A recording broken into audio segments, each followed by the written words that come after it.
ये कहानी है एक किसान और कुएं की। तो चलिए कहानी की शुरुआत करते हैं। एक किसान बहुत परेशान था। उसे अपने खेतों को सींचने के लिए पानी की जरूरत थी। इसीलिए वह कई दिनों से अपने आसपास किसी कुएं की तलाश कर रहा था। इसी तलाश में वह घूम ही रहा था कि अचानक उसे एक कुआं दिखा। यह कुआं उसके खेतों से बहुत नजदीक था।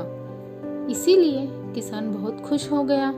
उसने सोचा कि अब उसकी परेशानी खत्म हो गई। यह सोचकर वह खुशी खुशी घर चला गया। अगले दिन वह पानी लेने के लिए कुएं पर पहुंचा।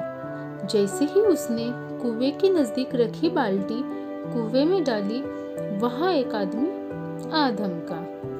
वह किसान से बोला, यह कुआं मेरा है, तुम इसे पानी नहीं ले सकते। अगर तुम इस कुएं से पानी लेना चाहते हो तो तुम्हें इस कुएं को खरीदना होगा। यह सुनकर किसान कुछ देर रुका और मन ही मन सोचने लगा कि अगर मैं इस कुएं को खरीद लूं तो मुझे कभी भी पानी की कमी नहीं होगी और ना ही मुझे पानी के लिए इधर उधर भटकना पड़ेगा।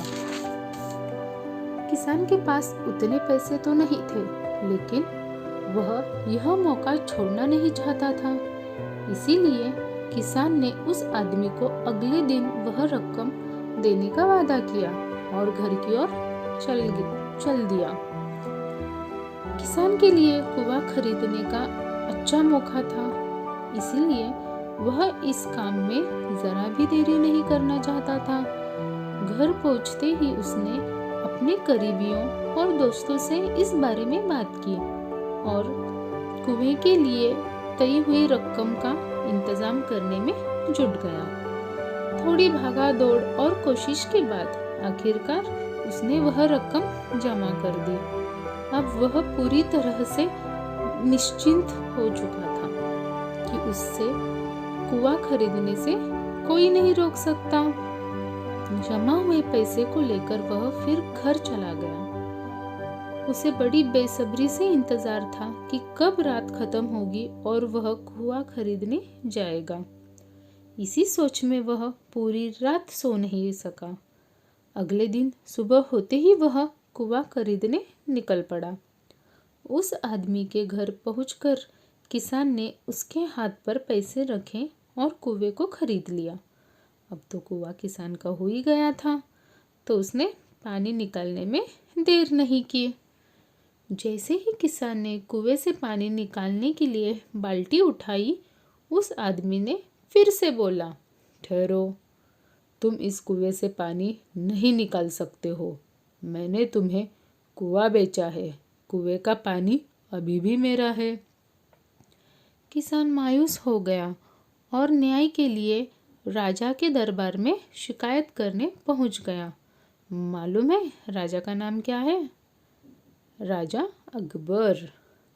राजा अकबर ने उस किसान की पूरी कहानी सुनी और फिर आदमी को दरबार में बुलाया जिसने वह कुआं बेचा था। राजा का फरमान सुनते ही वह आदमी भागा भागा दरबार हाजिर हो गया। राजा ने उसे पूछा, जब तुमने इस किसान को अपना कुआं बेच ही दिया है तो फिर इसे पानी क्यों नहीं लेने दे रहे हो? आदमी बोला, महाराज, मैंने तो केवल कुआं बेचा है, पानी नहीं। यह बात सुनकर राजा भी सोच में पड़ गए। उन्होंने कहा, बात तो ये पते की कह रहा है, कुआं बेचा है, पानी तो नहीं। काफी देर सोचने के बाद इस समस्या को सुलझाने में वह नाकाम हो गए, तो उन्होंने बीरबल को बुलाया। बीरबल बहुत ही बुद्धिमान था। इसीलिए राजा अकबर किसी भी मामले पर फैसला लेने से पहले उसकी राय जरूर लेते थे।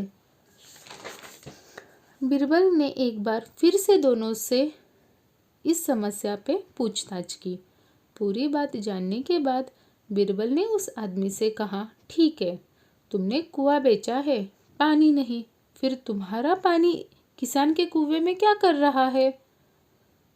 कुआं तुम्हारा नहीं है, फौरन तुम्हारा पानी कुएं से निकालो।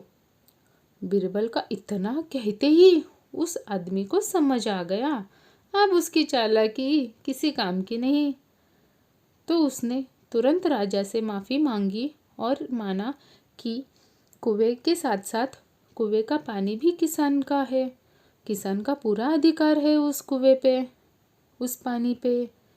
यह देखकर राजा अकबर ने बीरबल की बुद्धिमान की तारीफ की और कुआं बेचने वाले आदमी पर धोखेबाजी के लिए जुर्माना लगाया।